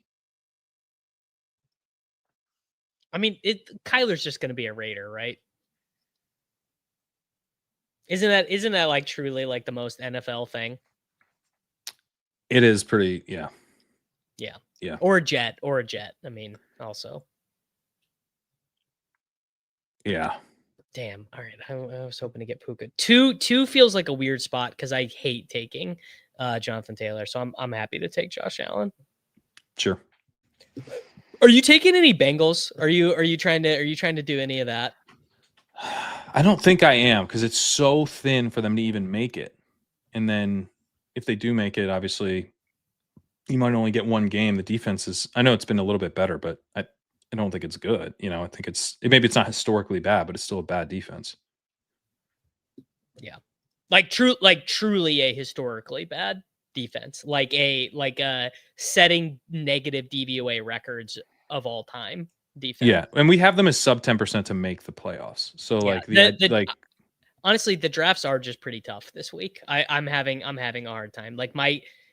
It's funny. My only conviction thing is that the Colts and the Broncos are overvalued relative to their market odds. But yeah, what do you even do with that? So who's honestly overvalued? The Colts and who? The Colts and the Broncos. Yeah. Because I don't know, man. I guess the fucking Broncos can make the Super Bowl, but can they? Can Bo Nix have the defense for it? They have the defense for it. Can Bo Nix be the representative winner of a conference that includes Joe Burrow, Patrick Mahomes, Josh Allen, Lamar Jackson? He can, but fuck, it feels thin. It would be the year, right? Mahomes. It would be the year. Honestly, this is kind of what I think. The Niners being the best bet on the board, which is not supported by their defense. Their defense is so brutal. But man, they're gonna make the playoffs. Holy shit, dude! We just got a Josh Allen Barkley. Hell yeah, dude! On the left side of the board, and we might. That's really nice. All right. I'm glad I stuck around for this one. There we go. Anyway, I don't know what the Vikings do, but I do find it kind of fascinating because it's like one of those ones Bime for a couple years ago decided he was gonna play Madden and start with the Saints and rebuild the Saints, and he gave up. He just gave up. He's like, it's just too impossible. It's impossible. And it is sort of like one of those situations where you're like, this is Wow, Jacob's here. We get 2. Yeah, this is a smash, and then we could take this is awesome. we take the late Bills and we take the late Packers. This is like the room is actually giving it to us this time. Yeah. I don't know. And I just like also like I acknowledge like I can't be unbiased about Kyler Murray, and I won't even pretend to try and be unbiased about Kyler Murray. So like whatever. Yeah, I mean, the thing with Kyler Murray is like it almost certainly won't work, but like literally your next best option is trading for Mac Jones. And like not And something probably insignificant. I was gonna say probably like at least a 3rd round pick, maybe a 2nd, because he signed to such a cheap contract. He's on an awesome deal. Like that like the 49ers turned him into a legit asset. And Mac Jones isn't a dick. It's crazy. So like Mac Jones isn't a dick, so like he would be happy to just be like, all right, well, I guess I'm Brock Purdy's backup. Not happy, but he wouldn't cause a stink. Right. It wouldn't be like having Russell Wilson in there. We're excited about having Allen and Saquon because it's like a pretty rare pairing of 2 teams that are more likely to get to the Super Bowl than the average team. I mean, Jimmy Garoppolo, like that's like the worst. Like that, KOC could go that route. So, but the thing is, I think Garoppolo is signed. So you're trading for Jimmy Garoppolo, which this is one of the things I was going around and looking at the backup quarterbacks, and like that's a viable option for them compared to, because in my mind, starting JJ McCarthy next year is not viable. It's not a viable option. And I know KOC's a great coach. I do think that would get him fired. JJ McCarthy's that bad. You can't have 2 seasons in a row of like the worst. No, okay. Jimmy Garoppolo's not under contract next year. He is a free agent. So that is Jesus Christ. I mean, Jimmy Garoppolo, he's got to be what, like 35 by now? Yeah. So it's really interesting to me that it wants Kenneth Walker. I like supremely disagree. I think we got to take Dalton Kincaid or Dallas Goedert or well, frankly, both of them. So this is something I've seen where you're now spamming realistic NFC running backs. Let's do it. Let's do it and see how it plays out.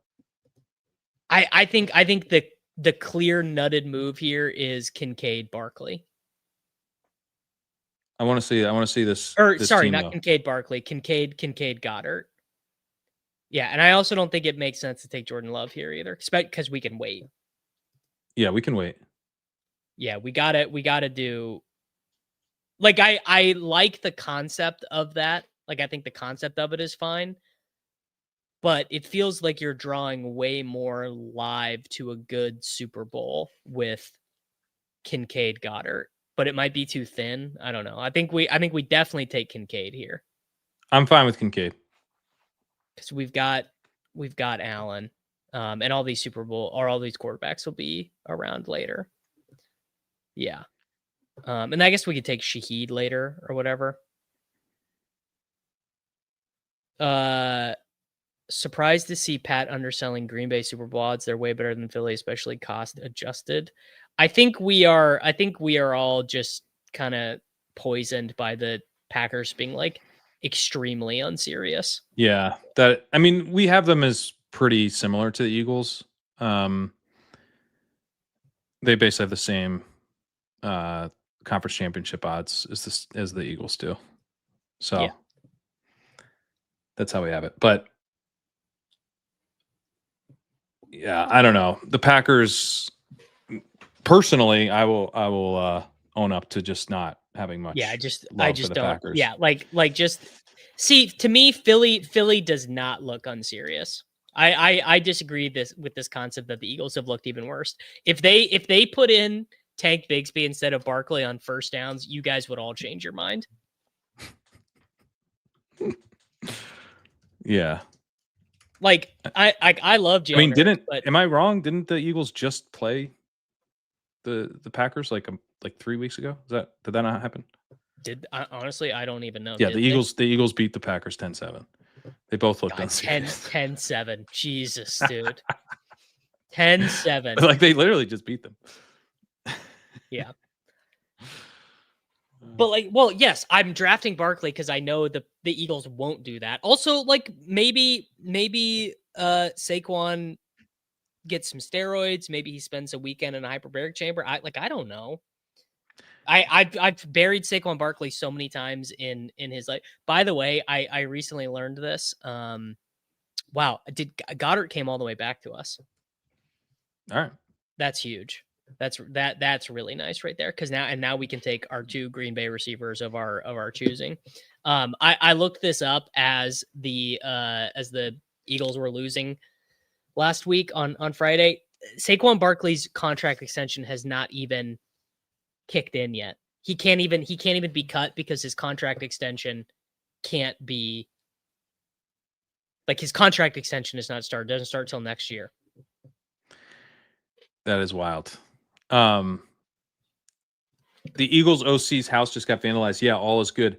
If you're taking Eagles fans like behavior as a sign of the team's strength, I'm sorry, bro.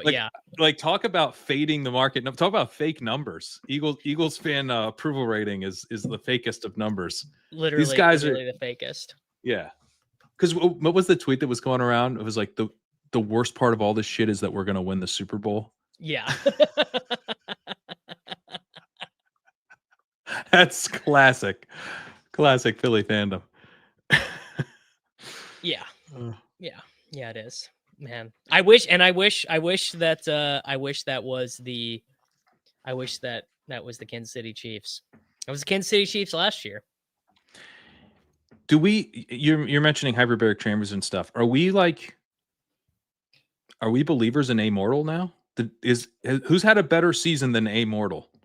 Getting mocked in the offseason for being. Well, I think it turns out that his back was probably just not that injured. Or is he really a clone?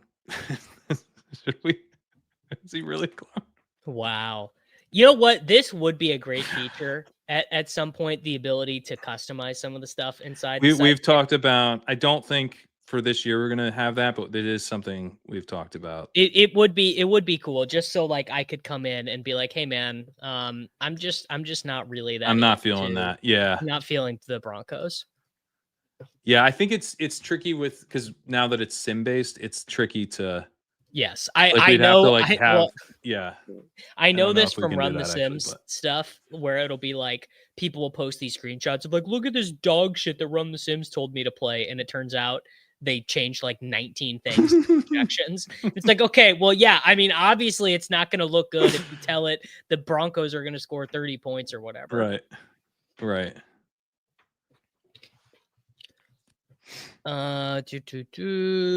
Coleman or